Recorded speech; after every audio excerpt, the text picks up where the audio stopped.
జోగులాంబ గద్వాల జిల్లా కేంద్రంలోని అంబేద్కర్ చౌక్లో డాక్టర్ బాబాసాహెబ్ అంబేద్కర్ 133వ జయంతి వేడుకలు ఘనంగా నిర్వహించారు. జోగులాంబ గద్వాల జిల్లా పరిషత్ చైర్మన్ సరిత తిరుపతయ్య బాబాసాహెబ్ అంబేద్కర్ విగ్రహానికి పూలమాలలు వేసి ఘనంగా నివాళులు అర్పించారు. జడ్పీ చైర్మన్ సరిత తిరుపతయ్య మాట్లాడుతూ అంటరాని వివక్షపై అలుపెరగని పోరాటం చేసిన మహనీయుడు డాక్టర్ బిఆర్ అంబేద్కర్ అని అన్నారు. పట్టణ నడిబొడ్డున ఉన్న అంబేద్కర్ విగ్రహానికి కాంస్య విగ్రహం ఏర్పాటుకు కృషి చేస్తానని ఆమె అన్నారు. గత 4 సంవత్సరాల క్రితం ఇచ్చిన మాట ఇప్పటికీ నిలబెట్టుకోవడానికి సిద్ధంగా ఉన్నానని ఈ సందర్భంగా జడ్పీ చైర్మన్ తెలిపారు.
అంబేద్కర్ ఆశయాలను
పెద్దలు పూజ్యులు డాక్టర్ బాబాసాహెబ్ అంబేద్కర్ గారి 133వ జయంతి సందర్భంగా నాతో పాటు విచ్చేసిన మున్సిపల్ చైర్మన్ గారికి, అలాగే పెద్దలు ఉమ్మడి జిల్లా చైర్మన్ బండారి భాస్కర్ గారికి, మా నాయకులందరికీ, కౌన్సిలర్లకి, ఇక్కడ విచ్చేసిన బాబాసాహెబ్ అంబేద్కర్ గారి అభిమానులకి, వారసులకి, పత్రికా సోదరులకి అందరికీ కూడా పేరు పేరున నమస్కారం. అలాగే ఈరోజు సంతోషంగా ఉంది, ఎందుకంటే రాను కుటుంబం అనేది అంబేద్కర్ గారి కుటుంబం పెరుగుతుంది కానీ తగ్గట్లేదు.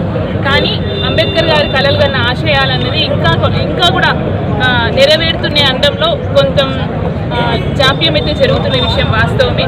అయినా కూడా మనందరం కలిసికట్టుగా ఉంటే ఖచ్చితంగా రాబోయే తరాలకి అంబేద్కర్ గారు సూచించిన ఆశయాలు కానివ్వండి, ఆయన సూచించిన మార్గదర్శకాలు మనకి రాజ్యాంగం నిర్మించి మనకంటూ ఒక వెనుకబడ్డ జాతులకి, బడుగు బలహీన వర్గాలకి ఒక ఆశాజ్యోతిగా మిగిలిపోయిన వ్యక్తి కలలుగన్న కళలన్నీ కూడా సాకారం చేయడంలో ఎలాంటి విధమైన జాప్యం జరగదు. దానికి ఖచ్చితంగా ఏ పార్టీలైనా, ఎక్కడున్నా, ఎవరైనా కూడా కంకణబద్దులై ఖచ్చితంగా మన అంబేద్కర్ గారి ఆశయాలను ముందుకు తీసుకెళ్లాలని ఒకే ఒక సంకల్పంతో ముందుకెళ్తే డెఫినెట్గా అవి సాధించుకోవడంలో ఎలాంటి ఇబ్బంది కలగదు. కానీ ఇప్పటికీ కూడా కొంతమంది మాకు వేరే, అంటే మేము వేరే అని ఉన్న దాంట్లోనే విభజనలు చేసుకుంటూ ముందుకెళ్ళిన వాళ్ళని వెనక్కి లాక్కుంటూ డిస్టర్బెన్స్ చేస్తుండ్రు. కాబట్టి అంబేద్కర్ గారి కళలు ఇంకా నిజం కావట్లేదని నేను బాధపడుతున్నాను. ఎందుకంటే ఇక్కడ మనము అంబేద్కర్ గారి విగ్రహం తీసుకుంటే ఎక్కడో ఎందుకు ఏ ఊర్లో పోయినా ఊరు చివరిలోనే ఉంటుంది, కానీ నడిబొట్టులో ఉంది ఒక గద్వాలు నాకు తెలిసి ఇప్పుడు మనకి. కానీ ఇక్కడ కూడా ఒక 4 సంవత్సరాల నుంచి కాంస్యపు విగ్రహం పెడతామని మాటిచ్చి అది పోస్ట్పోన్ చేసుకుంటూ ఇంకోరిని పెట్టనీయకుండా చేస్తున్న కొంతమంది అంటే స్వార్థపు రాజకీయాలు అనొచ్చు. ఇది కూడా రాజకీయం చేసుకోవడం అనేది నిజంగా చాలా బాధాకరంగా ఉంది. ఇప్పటికీ కూడా వాళ్ళు పక్కకు జరిగితే మీ కమ్యూనిటీ పెద్దలందరూ ఒప్పుకుంటే మేము పెట్టడానికి రెడీ. ఈ మాట నేను పోయిన సంవత్సరం చెప్పినా, ఈ సంవత్సరం చెప్తున్నా.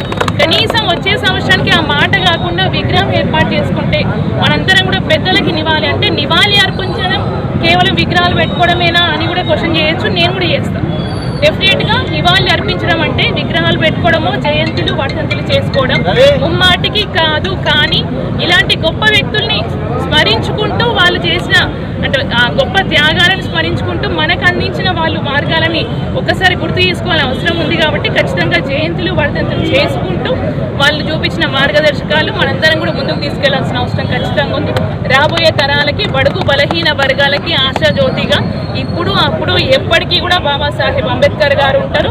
మేము ఈరోజు ఈ స్థానాల్లో నిలబడి హోదాలు అనుభవిస్తున్నామంటే ఖచ్చితంగా ఆయన పెట్టిన భిక్షనే అని ఈరోజు నేను దర్జాగా గర్వంగా చెప్పుకోవడానికి గర్విస్తున్నా. వెనుకబడ్డ జాతుల నుంచి వచ్చిన బిడ్డని. సో డెఫినెట్గా నా అనుకున్న వాళ్ళకి న్యాయం చేసే వరకు కూడా నేను పోరాడతాను. నాతో పాటు మన పెద్దలందరూ కూడా కలిసికట్టుగా ముందుకెళ్తే డెఫినెట్గా రాబోయే కాలంలో మన మంచి రోజులు వస్తాయని ఆశిస్తూ మరొకసారి మనందరికీ కూడా బాబాసాహెబ్ అంబేద్కర్ గారి జయంతి సందర్భంగా శుభాకాంక్షలు తెలియజేస్తున్నాం. జై భీమ్, జై భీమ్, జై భీమ్.